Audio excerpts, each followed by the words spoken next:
라엘리안 국제과학뉴스 8호 진공에서 에너지 흐름을 발견하다. 명상이 질병 고통을 완화시킨다. 프로비던스 대학의 캐서린 커 박사 연구팀은 2013년에 학술지 프런티어스 인 휴먼 뉴로사이언스에 발표한 연구에서 두뇌 시상영역은 몸의 감각 정보들을 받아들여 정기적 신호인 알파파로 변환해 두뇌 피질에 전달하게 되는데, 몸의 특정 부위에 마음을 집중하면 알파파는 그 부위에서 감소하고 감각이 증가함을 발견했다. 반면에 마음을 집중하지 않은 다른 몸의 부위에서는 알파파가 증가하면서 감각은 감소했다. 명상법은 이러한 효과를 이용해 질병의 고통을 완화할 수 있다. 매사추세츠 종합병원의 사라 레이저 박사 연구팀은 2005년에 명상을 통한 두뇌 구조의 변화를 연구했다. 박사는 명상을 정기적으로 수행한 사람의 두뇌에서 감정 처리를 관장하는 좌측전두엽 피질이 두꺼워지며 노화로 인한 회백질의 감소가 나타나지 않음을 발견했다. 허버트 벤슨 박사 연구팀은 명상을 수행한 사람의 몸에서 인슐린 분비 및 염증 관련 유전자 발현이 변화하고 심장박동에 좋은 영향을 주는 산화질소가 증가함을 발견했다. 아무것도 없는 진공 상태에서 에너지 흐름 발견. 퍼듀 대학 과학자들을 초당 수십억 번 회전할 수 있는 150나노미터 크기의 작은 무수균산 입자를 만들었고, 이를 이용해 아무것도 없는 진공 상태에서 미스터리한 양자적 힘을 측정했다. 연구팀은 전자기장 진공 상태에서 이 입자들에 의해 생성되는 양자적 줄무늬인 에너지 흐름을 검출할 수 있었다. 물리학자 톰캉 리는 전자기적 진공 상태는 마치 복잡한 유체처럼 행동한다 고 말한다. 아무것도 없는 상태에 대한 이러한 연구는 우주가 어떻게 작동하는지에 대한 이해에 도움이 될 수 있다. 이 연구는 학술지 네이처 나노테크놀로지에 게재되었다. 인간 두뇌엔 적어도 9가지 성적 특성이 있다. 사회에서 아기가 태어날 때 출생증명서에는 남자 또는 여자라는 성으로 기록된다. 그러나 진실은 그렇지 않다. 학술지 세리브럴 코텍스에 발표된 연구에서 맥길 대학의 다닐로 비즈독 박사 연구팀은 두뇌에 있는 성적 특성을 연구하기 위해 두뇌 이미지 분석 기술과 심리학적 측정 그리고 인공지능 머신러닝 알고리즘을 이용했다. 그 결과 연구팀은 인간 두뇌는 성적 정체성이 이분법적으로 존재하는 것이 아니면 적어도 9가지 측면의 성적 정체성이 존재한다는 사실을 발견했다. 두뇌 신경학적 활동을 말로 바꿔주는 판도키. 캘리포니아 대학과 샌프란시스코 대학의 에드워드 챙 박사 연구팀은 사람이 말할 때 나타나는 두뇌 청각피질의 신경학적 신호들을 말소리로 바꾸는 데 성공했다. 연구팀은 실험 참가자들의 두뇌의 전극단자들을 연결시키고 여기서 나오는 신경학적 신호들을 기록했다. 또한 환자의 혀, 치아 그리고 입술의 센서들을 연결해 말할 때 움직임을 분석했다. 마지막으로 인공지능 알고리즘을 이용해 입술, 혀, 치아 움직임에 관여하는 두뇌 신호들을 해독한 후 말 합성기를 통해 인위적으로 말소리를 만들어내는 데 성공했다. 면역세포들은 의사결정 위에 서로 상의한다. 많은 사람들은 큰 결정을 하기 전에 친구나 이웃들과 상의한다. 세포들 또한 인간의 몸에서 이웃세포들과 상의한다는 것이 밝혀졌다. 노스웨스턴 대학의 조서아 레오나드 박사 연구팀은 면역세포가 면역반응을 더욱 활발히 할지에 대해 이웃세포들과 상의한다는 사실을 발견했다. 면역세포들은 현역적인 결정을 한다. 그것들은 단일하게 활성화되지 않으며 얼마나 많은 세포들이 활성화될지 집단적으로 결정한다.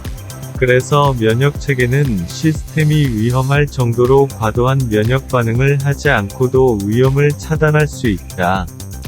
만약 당신의 몸이 박테리아 감염에 과도하게 반응하면 당신은 폐혈성 쇼크로 사망할 수 있다.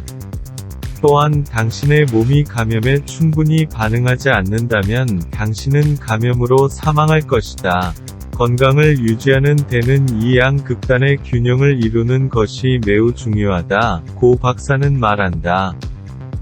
이 연구는 학술지 네이처 커뮤니케이션즈에 게재되었다. 인간 혈액에서 돌아다니는 미토콘드리아는 일반적으로 세포 안에 존재하는 것으로 알려져 있었지만 몽펠리에 암연구소 (IRCM) 과학자들은 혈액에서도 떠다니는 미토콘드리아를 발견했다.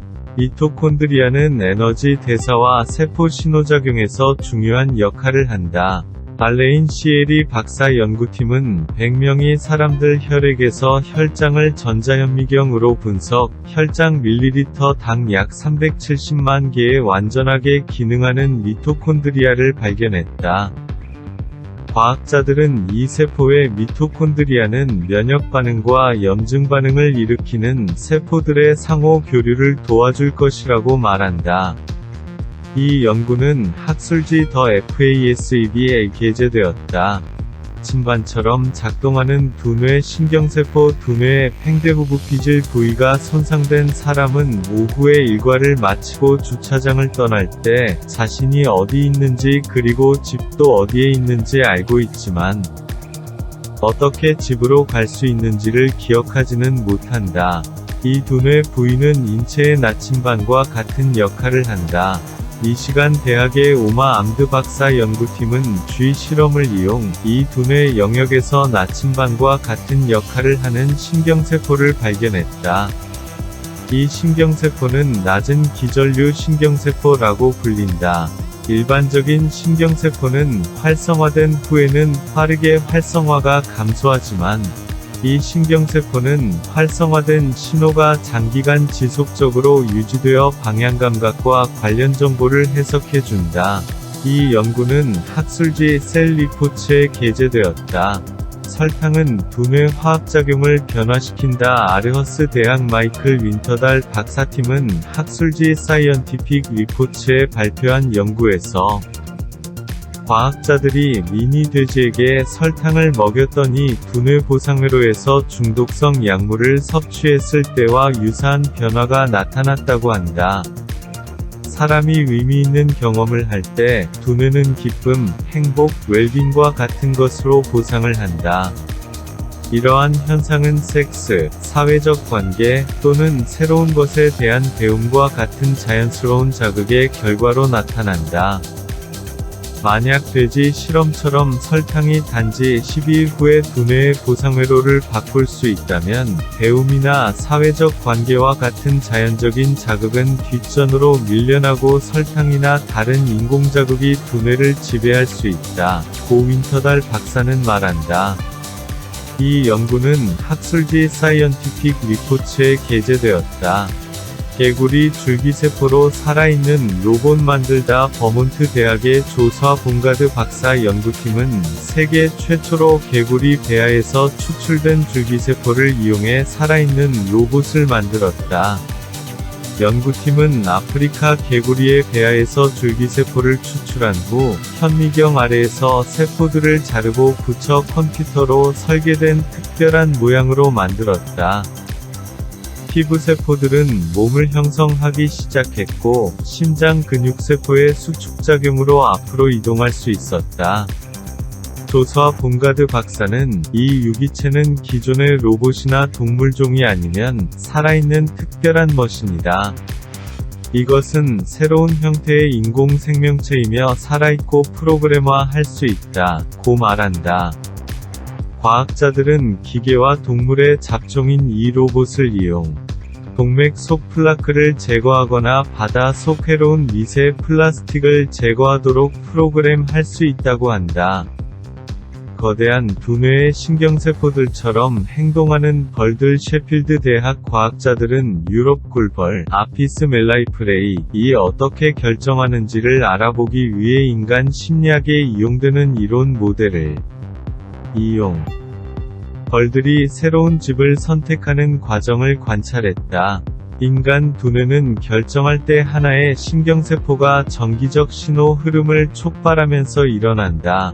벌들은 벌집을 선택하는 과정에서 몸의 움직임을 보여주면서 자신들이 발견한 정보를 서로 교류했다. 연구팀은 벌들의 몸 움직임과 인간의 신경활동은 결정을 할 때 같은 원리를 따른다는 사실을 발견했다. 벌 군집은 완전한 슈퍼 유기체로 작동하며 각각의 벌들은 매우 자율적으로 상호작용하면서 집단적인 반응을 나타낸다. 고 앤드레아 지오바니 레이나 박사는 말한다. 이 연구는 학술지 사이언티픽 리포츠에 게재되었다. 인공지능이 과학자보다 낫다. 오키나와 과학기술원대학 OIST의 과학자들은 인공지능이 복잡한 문제 해결에 있어서 이론 물리학자들을 이길 수 있음을 보여줬다.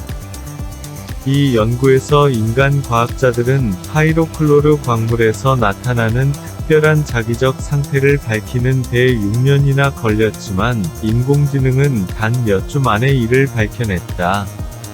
컴퓨터는 과학자들을 오랫동안 괴롭혔던 문제들을 해결하고 과학을 수행할 수 있다. 고닉 셰넌 교수는 말한다. 이 연구는 학술지 피지컬 리뷰기에 게재되었다. 미래 핵에너지로 주목받는 토륨 원자로 핵에너지는 화석연료와 달리 오염을 유발하는 이산화탄소를 방출하지 않아 환경에너지로 여겨지고 있지만, 핵원자로는 노심융의 우려가 있고 우라늄은 무기화와 핵폐기물 방사성 물질에 의한 부정적 이미지가 있다. 반면에 토륨은 덜 위험하며 보다 더 환경 친화적이다. 1828년 스위스 화학자에 의해 발견된 토륨은 지각에서 자연적으로 생성되는 방사성 원소이며 플루토늄이나 우라늄처럼 핵분열성 물질로 변환될 수 있다. 토륨이 우라늄의 대안이 될 수 있는 점은 값이 싸고 자연에서 플루토늄이나 우라늄보다 더욱 풍부하며 반응 과정이 매우 효율적이어서 방사성 폐기물 양이 적다는 것이다. 또한 토륨은 자체로는 핵분열성 물질이 아니기 때문에 긴급한 상황에서는 반응을 멈출 수 있다. 노르웨이 기업서 에너지는 2013년 토륨이 에너지를 생산할 수 있음을 확인했다. 이 회사 CEO인 오이스테인 에스펠은 이 결과는 토륨 개발의 중요한 첫 진전이라고 말했다. 금속성 수소는 10배 더 효율적인 초전도체. 프랑스 원자력청 CEA 플로런트 옥셀리 박사 연구팀은 학술지 네이처에 발표한 연구에서 매우 낮은 온도와 고압에서 분리된 수소 가스는 전도력이 있는 금속성의 크리스탈로 바뀔 수 있음을 발견했다. 이 금속성 수소는 준안정성이기 때문에 실온의 압력에서 그 전도력 특성을 유지할 수 있으며 현재 다른 것들보다 10배 더 효율적으로 초전도체와 로켓 연료에 사용될 수 있다. 소리 이용해 바다 생태계 향상 물고기들과 갑각류는 낮 또는 밤의 다른 시간의 소리를 통해 교류한다. 유충들은 소리를 이용해서 건강한 산호초와 같은 특별한 거주지로 이동한다. 과학자들은 건강한 산호초의 소리를 발산하는 작은 스피커를 퇴화한 산호초 지역들에 설치, 유충들이 퇴화한 산호초 지역으로 오는지를 살펴봤다. 실험 6주 후 과학자들은 2배 이상 많은 유충들이 퇴화한 산호초로 이동해 존재하는 것을 발견했다. 소리가 풍부한 환경은 물고기 집단의 발달에 도움이 될 수 있다. 노벨상 수상자가 논문을 자진 철회하다. 2018년 노벨상 수상자인 프랜시스 아놀드는 2019년 5월에 학술지 사이언스에 게재했던 논문을 철회해야 했는데, 이유는 논문에서 제시한 연구 결과가 재현되지 않았기 때문이다. 이 사건은 과학자들이 논문을 가능한 한 빨리 게재해야 한다는 엄청난 압박감을 보여주는 것이며, 이러한 압박감은 과학 연구의 질을 손상시킴을 보여준다. 이 사례는 과학은 지금처럼 속도를 높이기보다는 줄여야 함을 보여준다.